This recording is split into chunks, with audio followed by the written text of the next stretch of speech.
জুলাই গণঅভ্যুত্থানের পরবর্তী সময়ে ব্যাপক পরিবর্তন হয়েছে ক্যাম্পাস ভিত্তিক ছাত্র রাজনীতিতে। ইতিপূর্বে ক্যাম্পাস ভিত্তিক ছাত্র রাজনীতিতে কোনো ছাত্র সংগঠনের একক আধিপত্য বজায় থাকলেও বর্তমানে সে দৃশ্য আর দৃশ্যমান নয়। আজকের এই প্রতিবেদনে আমরা জানার চেষ্টা করব ক্যাম্পাস ভিত্তিক ছাত্র রাজনীতির সার্বিক পরিস্থিতি নিয়ে।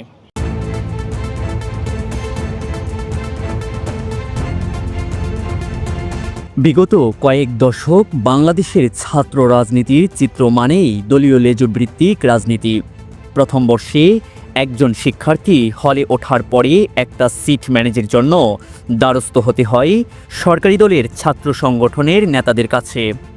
আর এই অপচর্চার সুযোগ নিয়ে প্রায়ই জোর জবরদস্তি করে শিক্ষার্থীদের নিয়ে যাওয়া হয় রাজনৈতিক প্রোগ্রামে। তৈরি হয় গেস্ট রুম কালচার, যেখানে শিক্ষার্থীদের করা হয় নানা রকম নির্যাতন। ভিন্ন মত পোষণ করা মানেই ছিল শহীদ আবরার ফাহাদের মতো জীবনদানের অবস্থা তৈরি করা। আসলে বিশ্ববিদ্যালয় লাইফের মজাই কিন্তু হলে, এটা সবাই জানে। কিন্তু অনেক ছাত্র দেখবেন, আজকেও আমার সাথে মেট্রো রেলে আসার সময় একজন বড় ভাইয়ের সাথে দেখা, উনি আমাকে খুব ভালো মতো বললেন যে আমি আমার স্টুডেন্ট লাইফে কখনো হলে থাকিনি, কারণ আমার কাছে রাজনীতি পছন্দ না। তো যখন আপনাকে রাজনীতি যখন আপনার পছন্দ না, বা আপনি যখন এই দমনপীড়ন থেকে বাঁচতে চাইবেন, তখন আপনাকে এই যে এভাবে হলের লাইফটা বিসর্জন দিতে হবে, অথবা ইউনিভার্সিটি থেকে দূরে থাকতে হবে। অর্থাৎ কোনো না কোনো কিছু স্যাক্রিফাইসের মাধ্যমে আসলে দমনপীড়ন থেকে বাঁচা যায়, তবে সেটা আসলে এই পুরো ইউনিভার্সিটি লাইফের যে ফিলটা বা যে মজাটা, সেটা আসলে লাইফে এনে দিতে পারে না। প্রথমত, কেউ রাজনীতি করবে এই মন মানসিকতা নিয়ে বিশ্ববিদ্যালয়ে ভর্তি হয় না। বিশ্ববিদ্যালয়ে ভর্তি হবার পরে দেখা যায় হলে সিট পাওয়া না পাওয়া, বা সিনিয়রদের জুনিয়রদের ওপর একটা প্রভাব খাটানো, এ সমস্ত কিছু মিলিয়ে রাজনীতিতে অনেকেই ঢুকে পড়ে। তবে পূর্বের অবস্থা বিবেচনায় এখন বলা যেতে পারে যে আগে যেমন একটা জোর ছিল, জোরপূর্বকভাবেই কোনো দল তাদের দিকে নিয়ে নিত বা প্রভাবিত করত অনেক ভয়ভীতি দেখিয়ে, এখন আর সেই চিত্রটি দেখা যাচ্ছে না।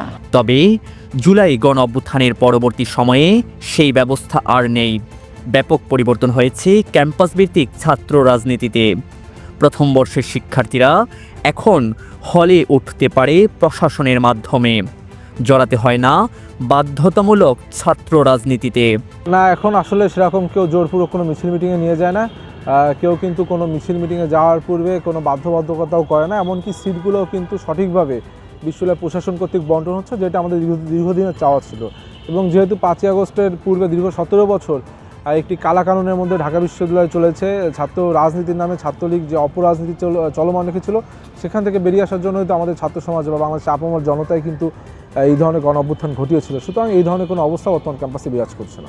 তাই 5 আগস্ট পরবর্তী সময়ে বিদ্যমান ছাত্র সংগঠনগুলোতে প্রথম বর্ষে শিক্ষার্থীদের উপস্থিতি কেমন, আদৌ কি কর্মী পাচ্ছে ছাত্রদল শিবির? আজকের প্রতিবেদনে সেটাই উদ্ঘাটন করার চেষ্টা করেছি দ্য ডেইলি ক্যাম্পাস।